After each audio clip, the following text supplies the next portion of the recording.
नमस्कार साथियों। एक नई लर्निंग के साथ हाजिर हूँ। और आज की जो स्टॉक लर्निंग हम करने वाले हैं वो कंपनी का नाम से बेहतर पता है क्या है?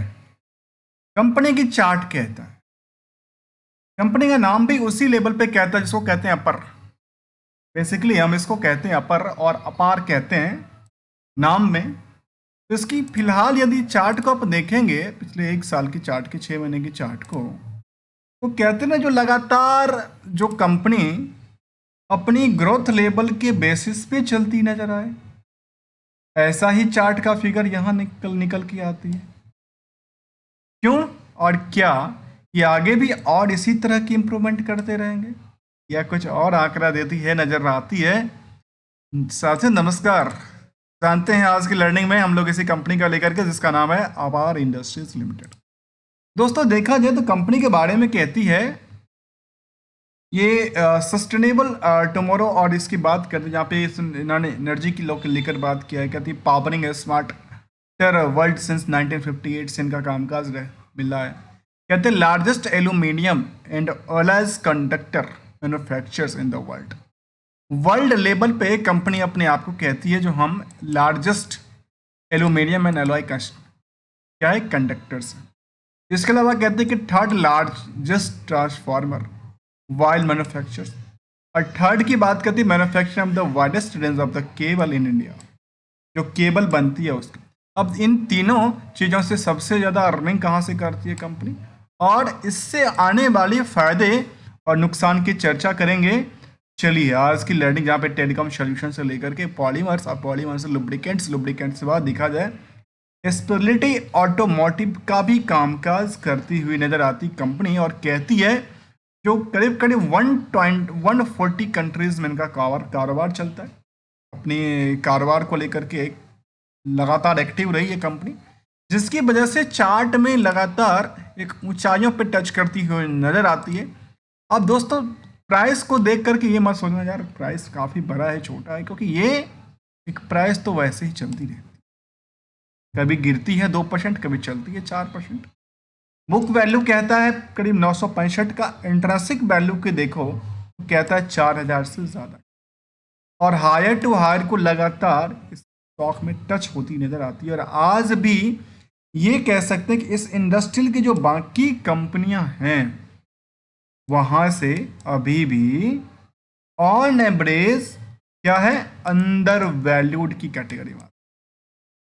भले इसकी प्राइस 10,000 हो या 11,000 हो, लेकिन इसके अकॉर्डिंग ये अंडर वैल्यूड की कैटेगरी में आता है, जहां 10 रुपये की अर्निंग का कुत्ता कितना करता है, 209 रुपये की अर्निंग करता है। 10 रुपये की फेस वैल्यू वाला शेयर 209 रुपये की अर्निंग करता है। उसके 209 के पीछे केवल 50x का भीड़ कहता है मार्केट कैप 41,000 करोड़ से ज़्यादा का। आरओसी और आरओबी काफ़ी अच्छा है। परफॉर्मेंस लेवल के बेसिस पे देखा जाए प्रमोटर्स भी अपनी पोजीशंस लगातार बना के रखें।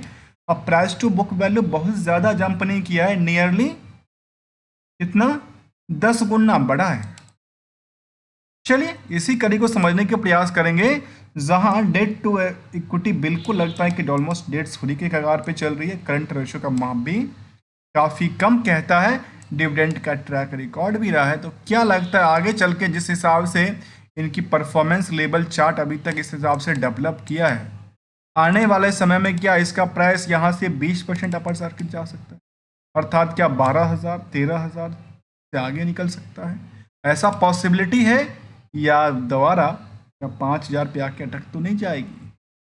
इसी कड़ी को हम समझने के प्रयास करेंगे। जो समरी डेटा है इसके पीछे हम आर टू आर को समझेंगे, जहाँ पे 3 एस्पेक्ट को समझते हुए हमारे सामने कंक्लूजन आ जाएगा कि भाई इसका ट्रेंडिंग क्या कहना चाहता है। देखो अब समझने वाली बात है इस कंपनी को लेकर। आर टू आर में सबसे पहला पार्ट हमारा है रिस्क टू रिकंसलेशन का, जिसमें हम फंडामेंटल की पहली स्ट्रेटजी को देखते हैं, जो कंपनी का कारोबार जो करती है उससे कितने फायदे और सेल्स की कारोबार करती है।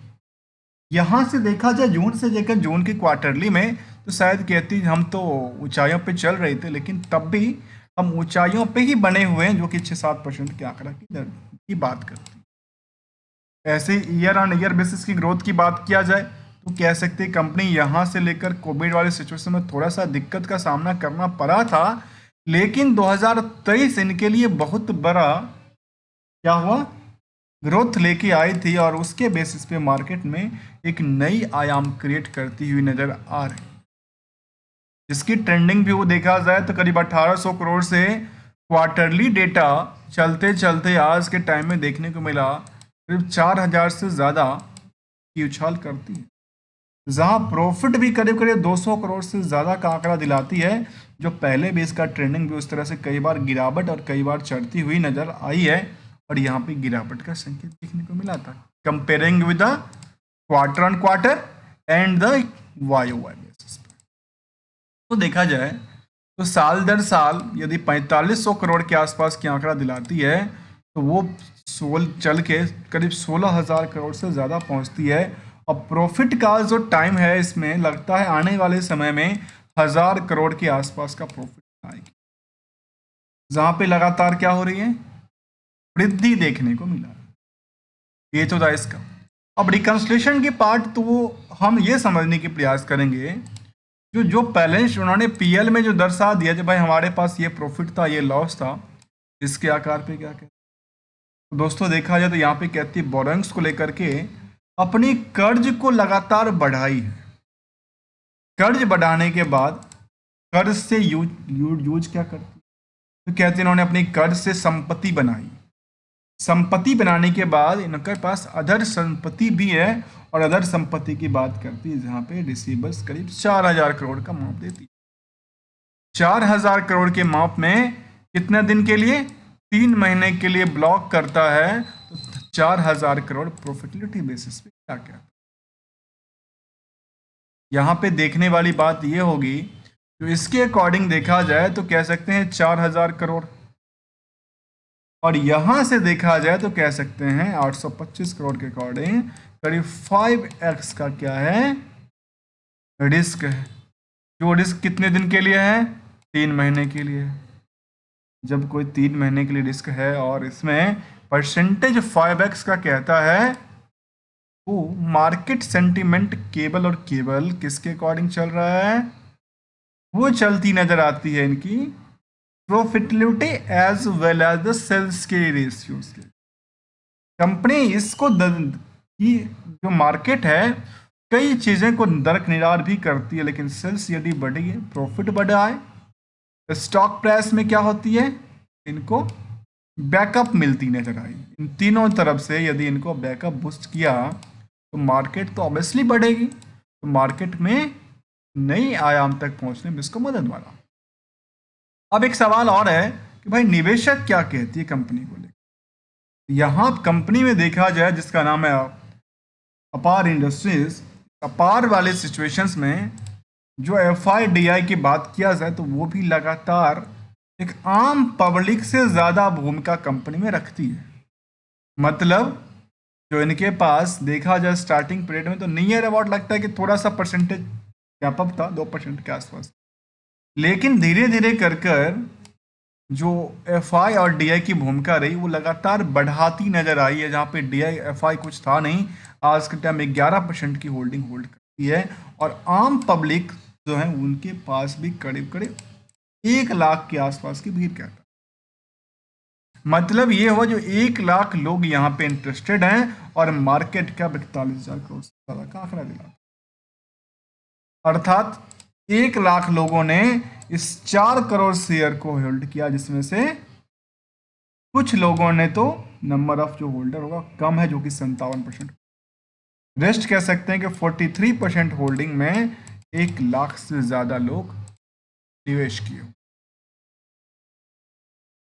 अब एक सवाल और आता है और वो सवाल है कि क्या कंपनी पीएस में कोई है, जैसे समन्स है, ABB है, CG पावर्स है, सुजलॉन एनर्जी है, वेल है, इन सभी कंपनियों के लिस्ट में यदि इनको आंकड़ा का देखें तो कहती है भाई सबसे ज़्यादा किसी कंपनी में भीड़ है ना तो वो है भेल के।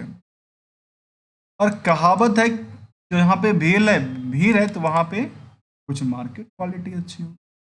सबसे पहले तो वहाँ पे भीड़ के पीछे गवर्नमेंट है, यहाँ पे क्या कहती है, अपार को लेकर के केवल 50 का भीड़ कहता, और न्यूली लिस्टेड कंपनी था सब प्रीमियर इंजन, उनके पास भी काफ़ी ज़्यादा भीड़ कहता है। फिलहाल यहाँ पे उस लेवल पे भीड़ खड़ी नहीं हुई जितना कि इसके लेवल पे भीड़ खड़ी है एवरेज के हिसाब से।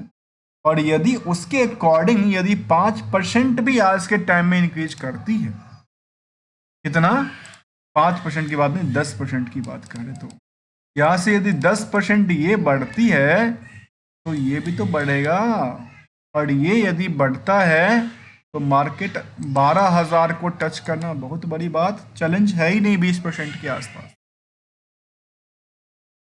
ये कुछ आंकड़ा था दोस्तों। देखा जाए कंपनी को लेकर के तो क्या निवेशकों को कंपनी ने कुछ रिवार्ड के तौर पे दिया है? इसके तरफ यदि देखें तो शायद कह सकते हैं कंपनी अपने निवेशकों को हमेशा रिवार्ड भी देती है, जो कि 51 रुपये तक का रिवार्ड दिया। और यदि 51 रुपये का रिवार्ड देती है, इसका मतलब ये है जो करीब करीब कितना देती है, 500% की रिटर्न देती है अपने निवेशकों को। कैसे? रिस्क टू रिवार्ड के थ्रू। तो रिस्क टू रिकंसिलिएशन हमने क्या समझा, जो फंडामेंटली जो पोजीशंस था वो क्या कर दी, इनको बैकअप दे रही है। दूसरी तरफ जो reward to risk to reward की सेक्शन है वो इनको बैकअप दे रही है। और इन दोनों बैकअप के बेसिस पे जो कुछ पॉइंट हैं जहाँ पे प्रॉफिट ग्रोथ की लगातार बात कर, रिटर्न लगातार अच्छा खासा रहा है, मेंटेन हेल्दी डिविडेंड की बात हमेशा कहा है, और 10 गुना बढ़ा है, और इसमें कोई बड़ी चिंता की बात नहीं है क्योंकि वो तो मार्केट की डिमांड के हिसाब से चलती रहती। जहाँ पे चार्ट में हमने देखा कि पिछले 1 साल की डेटा की बात नहीं है, पहले की भी डेटा की बात है जब करीब 1500 के आसपास के स्टॉक की प्राइस हुआ कर। यहाँ तक देखा जाए तो कह सकते हैं 712 रुपये के स्टॉक की प्राइस थी यहाँ पे एक बहुत बड़ी डील हुई, और उसी डील के बाद मार्केट ने क्या किया, सोचिए 700 रुपये का स्टॉक आज के टाइम में 10,000 से ज़्यादा की वैल्यूएशन क्रिएट, और मार्केट कैसे स्विंग कर रही है। देखिए मार्केट सीधे के सीधे यहाँ से लेकर के यहाँ तक में स्विंग करती नजर आ रही है लगातार, जबकि इसमें रेजिस्टेंस और सपोर्ट का भी बात किया जा सकता है। क्यों? क्योंकि इसकी इस लेवल इस ग्राफ से चलती है मार्केट, उसी ग्राफ से चलती रहे। ये कुछ आंकड़ा निकल के आती है जहाँ पे रिस्क टू रिटर्न में यदि इन परतों को देखें तो कह सकते हैं कि 1 साल में करीब नियरली 88%, 5 साल में करीब 2000% के आसपास उछाल देती है। और इसी चीज़ को यदि कंपेरिजिंग करते हैं, कंपेरिजिंग विद द इनकी जो सेंसेक्स और बीएसई इंडस्ट्रीज की बात किया जाए तो ये कह सकते हैं कि पिछले 10 सालों में 2500%, 5 सालों में 2000% की उछाल बनाई है, जितना कि इनकी इंडस्ट्रियल की बाकी कंपनियों में नहीं है, जहाँ की सेंसेक्स में नहीं पड़ा। और आज भी एक ग्रोथ लेवल बना है। आप कंपेयर करके देखिए, एफडी 1 साल में कितना रिटर्न बना के देती है, 10% का, और यहाँ पे स्टॉक में रिस्क फैक्टर के होते हुए भी जहाँ पे रिस्क ही रिस्क होती है वहाँ पे 95% की रिटर्न देती है केवल और केवल स्टॉक को। इसीलिए दोस्तों एक गोल्डन रूल हमेशा याद रखना चाहिए। वो गोल्डन रूल क्या कहता है हम चर्चा करते हैं। वो गोल्डन रूल इसके बारे में ये कहता है, जब भी जिस भी पोजीशंस पे आप इसको एंट्री करते हैं उस टाइम को आप अपना एंट्री मानते हैं ना, एंट्री मानते हैं। और एंट्री मानते हैं, क्यों एंट्री करते हैं, इसके पीछे 2 कारण हैं। खुद की फाइनेंशियल रिस्क को देखिए तो आपकी बॉटम्स के लिए कितनी रिस्क आप कवर कर सकते हैं, और हायर पे आप कितनी प्रॉफिट एक्सपेक्ट करते हैं। इन दोनों कड़ी को आप मैच करके देखिए, जिसमें टर्म हो सकता है और ग्रो हो सकता है। आप कितने लंबे पीरियड के लिए देखना चाहते हैं और कितना ग्रो लेवल एक्सपेक्ट करते हैं। इन दोनों को हाइब्रिड बनाइए, जैसे मौका मिलता है उसको एक कहते हैं प्रॉफिट लेकर निकलिए, और अच्छा लगे दोबारा पोजीशंस लेते हैं। ऐसा ही देखने को मिलता है, जिन लोगों ने यहाँ बेचा यहाँ पे खरीदा, उनके लिए 10 से 20% तो आसानी से मिल गया। यहाँ पे खरीदा और यहाँ पे बेचा, यहाँ पे खरीदा, यहाँ पे खरीदा और यहाँ पे बेचा, तो उनके लिए 20% का क्या हुआ, लोअर लग गया, एक के लिए प्रॉफिट बन गया। यही था डिमांड और सप्लाई की सिचुएशंस, और यही डिमांड सप्लाई सिचुएशन कहलाती है, जहाँ पे मार्केट में हर दिन कुछ नए स्तर पे चलाती है, कुछ नए लेवल पे जाती है, कुछ नए लेवल से नीचे की पोजीशंस में बनाती है, और ये कुछ आंकड़ा देती है।